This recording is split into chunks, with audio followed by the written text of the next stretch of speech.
Milwaukee.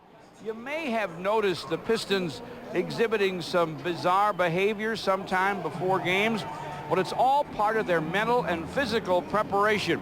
We call them pregame rituals. In the world of sports, there is a very prominent X factor. Every athlete seeks out to better their chances of winning. That X factor is called superstition.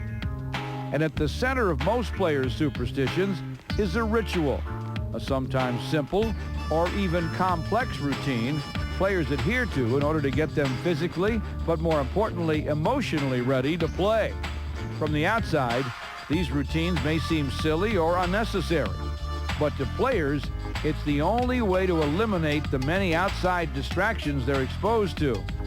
Some are as simple as eating the same breakfast, taking a pregame nap at exactly the same time, or even lacing up your left shoe before the right. We all have them in our everyday lives. But for an NBA star, they are an integral element of their game day process, a part of the game a player has control over. Some of the routines your Detroit Pistons go through on a daily basis have become quite popular with the media and the fans, some even involving them.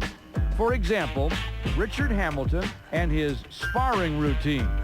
As the team gathers in the tunnel before warm-ups, Rick makes sure to throw a combination of jabs to every teammate before taking the court. But you better watch out.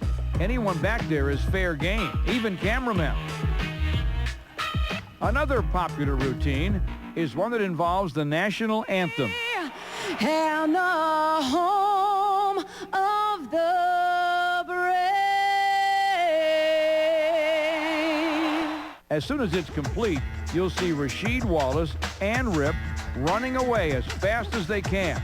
Not for a good seat on the bench, but for what has come to be called the race. The winner doesn't get any extra luck, but just an important ritual the two have done for quite some time. Then there's Ben Wallace, who some may say has the most important ritual of all, being the first to touch and open a can of rosin before tip-off. But just recently, that routine was jeopardized in Milwaukee.